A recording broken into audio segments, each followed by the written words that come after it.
আমি যখন রান্না করি ও এসে দাঁড়িয়ে থেকে দেখে কিন্তু আজকে অনেকটাই খুশি হয়ে গেছে। কেন খুশি হয়ে গেছে সেটাই শেয়ার করব। হ্যালো এভরিওয়ান, আসসালামু আলাইকুম। কেমন আছেন সবাই? আলহামদুলিল্লাহ আমি তো অনেক ভালো আছি। তো সকাল সকালও বাজার করে নিয়ে আসলো। বাজার করে নিয়ে আসার পর আমি রান্নার আয়োজন শুরু করে দিছি। তো এইখানে কুমড়া বড়ি দিয়ে হচ্ছে মাছ রান্না করব, রুই মাছ। তো কুমড়া বড়ি যেটুক নেওয়ার নিয়ে ফ্রিজে রেখে দিলাম। কুমড়া বড়ি কিন্তু ফ্রিজে রাখলে অনেক ভালো থাকে। এদিকে আমার বাড়ির কথা খুব মনে পড়তেছে, কারণ হচ্ছে ছোটোবেলায় দেখতাম আমার দাদি বাসায় কুমড়া বড়ি বানাতো।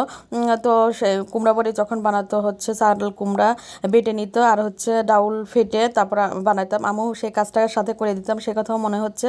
এদিকে আয়োজন করতেছি কোথায় রান্না করার জন্য। এই দেখেন, ও আসলে খুশিটা হওয়ার কারণ কি, আজকে আমি কোথায় রান্না করতে চলে আসলাম। আজকে বারান্দাতে দেখেন আমি ছোট্ট রান্নাঘরের মতন করে নিচ্ছি, এখানে রান্না করব। তো এখানে হচ্ছে মাছটা প্রথমে ভেজে নেব। এখানে হচ্ছে রুই মাছ। আর রান্না করার সময় অনেক ভালো লাগছে, চারদিকে খোলামেলা ছিল, পাখির আওয়াজ ছিল, অনেক ভালো লাগছে। এখানে হলুদ মরিচ লবণ দিয়ে মাছটা মেখে নিচ্ছি ভাজার জন্য। এর মধ্যে দেখেন এখানে গাছগুলো লাগাইছে, গাছে হচ্ছে একটু পানি দিয়ে দিলাম। আর মাছটার মধ্যে হচ্ছে ডিম ছিল, তো ডিমটা আমি ভেজে নেব, কারণ সদ্য ডিম রান্না না করলে ফ্রিজে রাখলে ডিমটা কিন্তু বেশি ভালো লাগে না। এই জন্য ডিমটাও ভেজে নেব আর মাছটা রান্না করে নেব কুমড়া বড়ি আর আলু বেগুন দিয়ে। তো ডিমের মধ্যে সব মশলা দিয়ে দিলাম, এখন মাছটা ভেজে নেব। তো মাছটা দিয়ে দিলাম কড়াইয়ের মধ্যে। আসলে কত সময় একটু খোলামেলা জায়গায় রান্না করতে কিন্তু অনেক ভালো লাগে।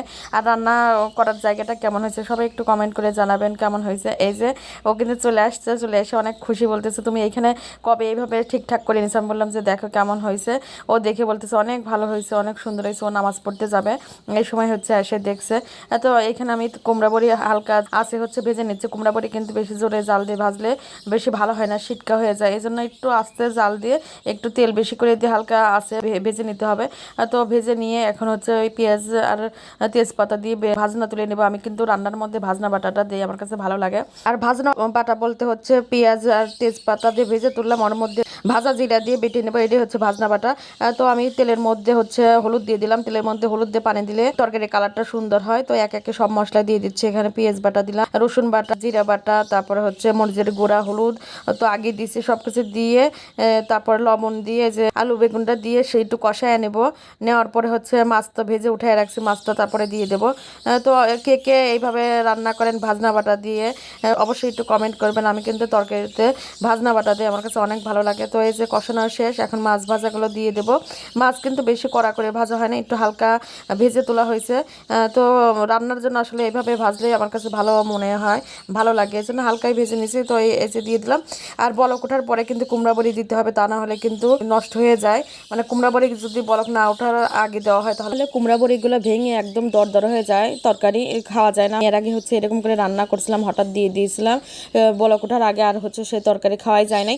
এই জন্য এই কথাটা শেয়ার করলাম আপনাদের সঙ্গে। তো এই দিকে খেয়াল রাখবেন, বলক ওঠার পরে কিন্তু কুমড়া বড়িগুলো দিতে হবে।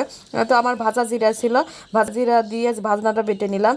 তো এই যে তেজপাতা আর পেঁয়াজটা বেটে নিয়ে জিরা ওর সাথে মিশিয়ে দিছি। তো এই যে নামানোর আগ দিয়ে হচ্ছে ভাজনা বাটা দিয়ে দিলাম। তরকারি কিন্তু প্রায় হয়ে গেছে। তো আমি ঢেলে নিচ্ছি, তরকারি রান্না শেষ। এখন হচ্ছে ডিমটা ভুনা করে নেব। ডিম ভুনা করার জন্য হচ্ছে কড়াইয়ে পেঁয়াজ কাঁচামরিচ দিয়ে একটু ভেজে নিয়ে তারপরে হচ্ছে ডিমের মধ্যে কিন্তু সব মশলাই দিয়ে দিছি। সব মশলা বলতে মাছ রান্নার যে যে মশলা সেই মশলাগুলো দিয়ে দিছি। তো দেখেন চারদিকটা দেখতে কিন্তু অনেক সুন্দর লাগতেছে।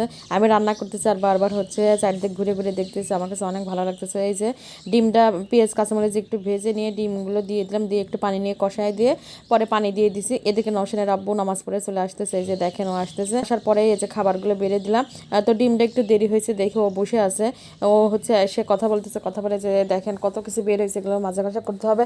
আসলে একটা ভিডিও করতে নিলে কিন্তু অনেক সময় দিয়ে কাজ করতে হয়। আর এই ঘড়িটা হচ্ছে একদম বিয়ের বছর, মানে প্রায় 19 বছর হয়ে গেছে ঘড়ির বয়স, এই জন্য একটু শেয়ার করলাম। ঘড়িটা বন্ধ হয়ে গেছে, ও ব্যাটারি নিয়ে এসে লাগাই দিল। তো আমরা খেতে বসে গেলাম, ও অনেকক্ষণ বসেছিল, ডিম ভাজা একটু দেরি হয়েছে এই জন্য বসেছিল। ভিডিও ভালো লাগলে লাইক কমেন্ট শেয়ার দিয়ে পাশে থাকবেন। সবাই ভালো থাকবেন। আল্লাহ হাফেজ, আসসালামু আলাইকুম।